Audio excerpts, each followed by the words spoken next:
अल्लाह करीम ने कुरान मजीद में फ़रमाया है कि लक़द मन्नल्लाहु अलल मुअमिनीना इज़ बअस फ़ीहिम रसूला। फरमाया तहकीक अल्लाह ने मोमिनों पर एहसान फरमाया है कि उन्हें अपना रसूल अता फरमाया है। इसका सिर्फ तर्जुमा कभी बंदे की समझ में आ जाए ना तो सारा मिलाद उसकी समझ में आ जाता है। सिर्फ इस आयत का आसान सादा तर्जुमा अगर समझ लिया जाए कि रब कहता है मैंने एहसान किया तुम पर, तुम्हें अपना रसूल दे दिया है। वो दो आलम की रहमत हैं, वो जहाँ चाहते वहीं रहते। ये तो उनकी मेहरबानी है कि ये आलम पसंद आया।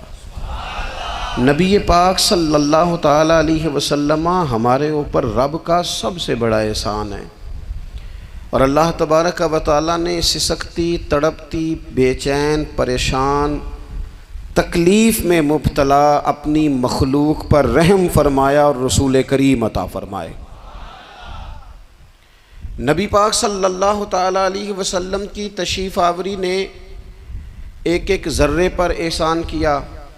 हुजूर से एक एक नगर, एक एक पत्ता फैज़याब हुआ। लेकिन बाज़ चीज़ें ऐसी हैं जिन्हें खुसूसी तौर पर सरकार ने नवाजा।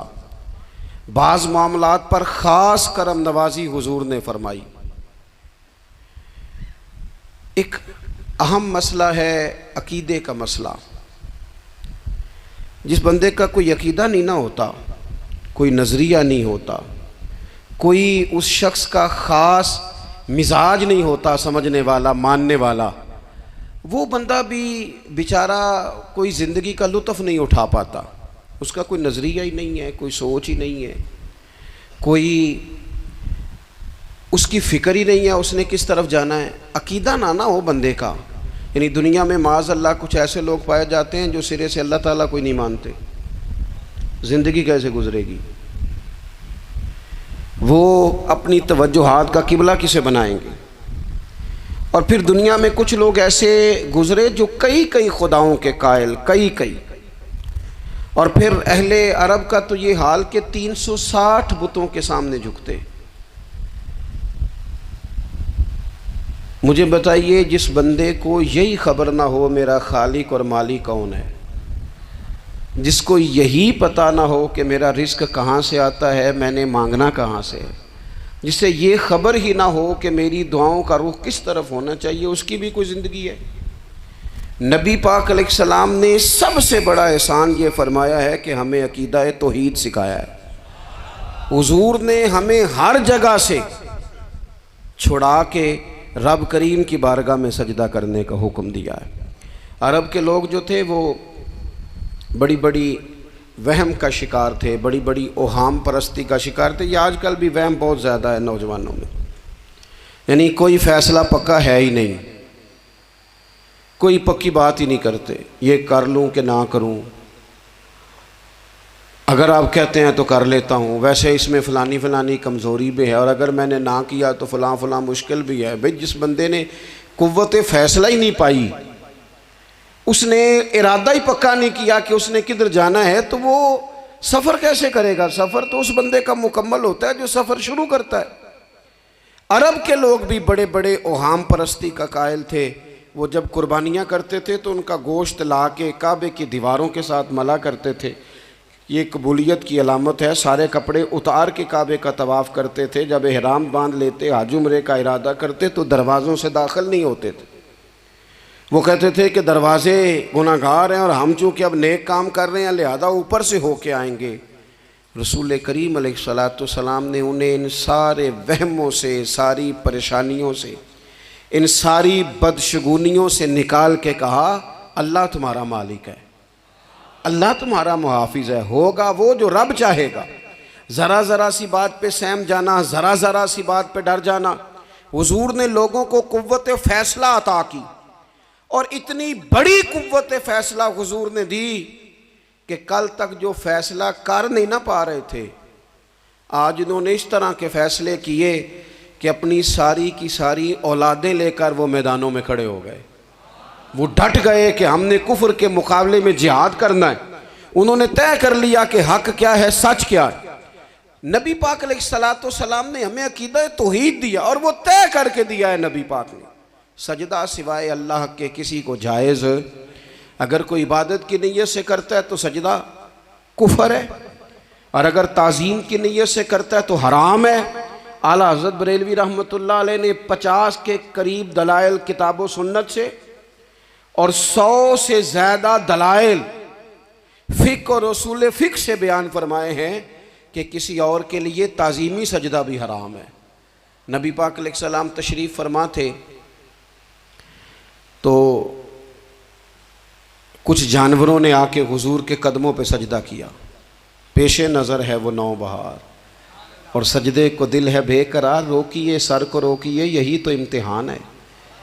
कुछ जानवरों ने जब सजदा किया तो सहाबा अर्ज़ करने लगे, या रसूल अल्लाह सल्लल्लाहु तआला अलैहि वसल्लम हमारा भी दिल करता है।